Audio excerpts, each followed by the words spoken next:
Can you believe that Battalion 1944 was announced way back in early 2016 with a Kickstarter campaign? And I made a video covering my impressions of the game over a year ago now in January 2017 when it went into closed beta, but now the game has left early access and is fully released. And that's a massive thing for the game and the developers. And I thought that now would be a good time to jump back in and take a look at the full release as well as what's changed and been improved since I played it a year ago. There's been a fair few updates, but first let's just briefly recap on exactly what Battalion is. Battalion 1944 is a competitive multiplayer FPS game published by Square Enix and developed by Bulkhead Interactive. And it harks back to the days of competitive COD 4, and it's had a lot of that DNA running through it. It's also set in World War II, so at the time of release it had a fair bit of competition, with BF5 also venturing into that era.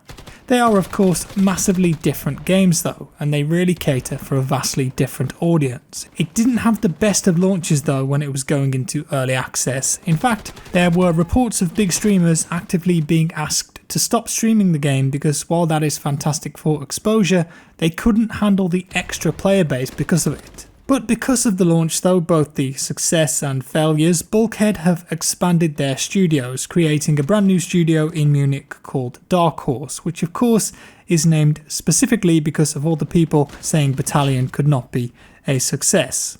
Their first studio, which is based in Derby in the UK, has now been renamed Bulkhead Phoenix, presumably because of the phoenix rising from the ashes. Either way, both of these studios have been working to get Battalion to where it needs to be for release, and now it's released, they'll of course continue to support it. But I imagine the Munich studio will also go on to work on their own projects.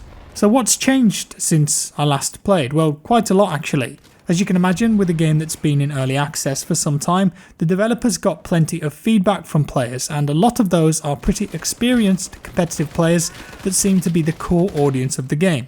Back in July last year, the game pretty much reworked the majority of things based on feedback. One of the most notable things that you can see compared to when I played the game last time is a brand new UI, but that's just scratching the surface of what's been improved and tweaked. First of all, they completely revamped and improved Wartide. That's their competitive game mode. The game mode features a true economy system, a bit like CS in some respects. After every round, depending on if your team wins the round or how many kills you get, you're rewarded with tokens. And then at the beginning of the next round, you can use those tokens to buy weapons and grenades and various things, with the better weapons of course costing more. They also added in the ability for players to save their primary weapon and secondary weapon between rounds, giving players who stayed alive a huge benefit. Think save rounds in CSGO when a team knows that they can't win, so they fall back and keep their strongest weapons for the next round.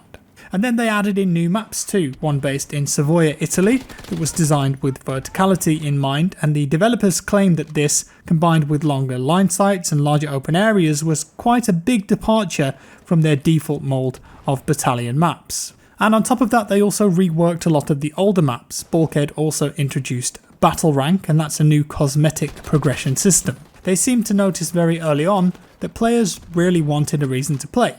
They wanted a reason to grind.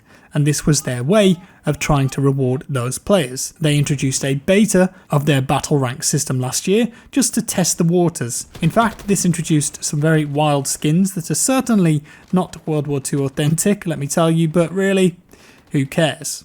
The changes absolutely did not stop there either. The game has seen a big overhaul to the back-end settings menu. It's now way better and clearer than it ever has been. The UI has been tidied up too, and new features introduced, including a grenade training mode and LAN server support, something a lot of games just forget about these days. Not that it's that sought after anymore, but if anyone remembers Call of Duty 4 and played it competitively on any level, you'll remember that grenades, especially at the very beginning of rounds, were so important. You could play Crash and land one good nade and take out 2 enemy players straight off the bat. And Battalion is a similar game with those sort of strats, so learning grenades is super important, and as such, Bulkhead have been sure to not neglect that for those who want to sit on a server and improve their grenades for competitive play.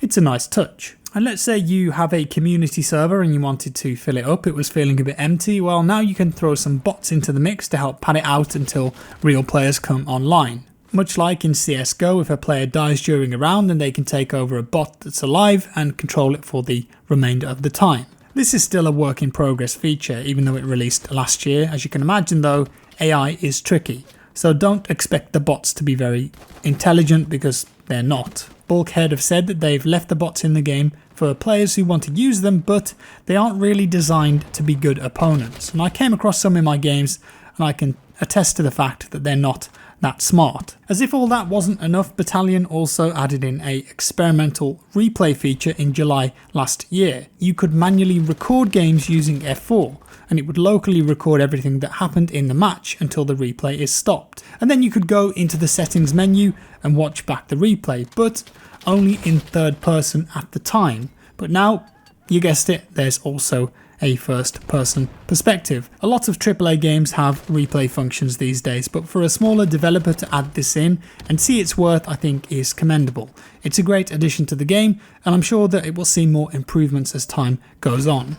One of the other big changes the game has seen is the huge improvement to player models. Both the first person and third person models have been changed. As well as that, they received huge improvements to the animations, meaning that they do look way better than they did before.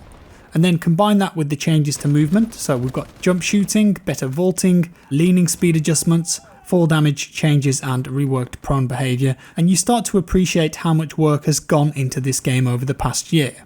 But the question is this enough? Well, let's talk about how the game feels. I don't think the actual gameplay of Battalion was ever a problem really. Even back when I played it a year ago, it already felt like a solid FPS game, and the game has just been refined and added to even more since then. It feels very familiar, but I have to admit that the actual gunplay does feel great. The time to kill is incredibly fast though, so you will get killed very quickly with shotguns and sniper rifles, so prepare for that, it's that type of game. But I think that's just the nature of a fast-paced, old-school arena type of game like this. The game feels really rewarding when you manage to land shots, but equally frustrating when you don't, which is how I think a competitive game like this should be. Opponent skill is always pretty good in a game like this, so it's not for the light-hearted player as much, but if you like a challenge and want to experience a well-polished competitive game, then Battalion is a great choice. But the issue that I had back then was how much of a core audience of the game is there going to be if you just want to casually play this. The game is definitely aimed squarely at the competitive scene, and that's absolutely fine. Know your target audience and go for it, and that's what they did. I did wonder though how much traction a game like this could get in 2019, because there's really only a few die-hard players playing this kind of game now. So as a result, I mainly focused on the arcade playlist, which has a mix of modes such as domination, capture the flag, TDM and even more casual modes. And for the most part, I definitely had fun with it. If I'm being brutally honest though, I'm still not convinced that this type of game nowadays can hold a large player base and be profitable and keep players engaged long term. But I do hope I'm wrong. I think only time will tell with that, but they've definitely got a player spurt with the game's full release, and I hope that continues. The full release of Battalion also has full FACEIT competitive integration, so you can experience FACEIT matchmaking from within the game, and this should hugely help the competitive scene, as FACEIT is one of the biggest players around when it comes to competitive matchmaking and support. I have to admit that I haven't tried the FACEIT matchmaking yet though, so I can't comment on if it's actually any good or not. Overall, wrapping things up, Battalion, I think it's made great progress in the past year, and I think it's a solid, hardcore competitive game, and it definitely gives you those COD 2, COD 4 competitive feels. Will that be enough though? Well, I'll tell you what, let's come back to it in another year and find out. My gut instinct tells me no. I think that the audience has moved on from this type of game now, and it's only really interesting and long-term engaging for a very small group of FPS players who are still really into this kind of thing. So I really can't see Battalion growing from its current player base until they massively expand on the gameplay offerings here. And that's all for today guys. Do let me know your thoughts if you played the game recently down in the comments below. If you liked the video, give it a like. If you didn't, a dislike. Subscribe for more, and I'll see you in the next one.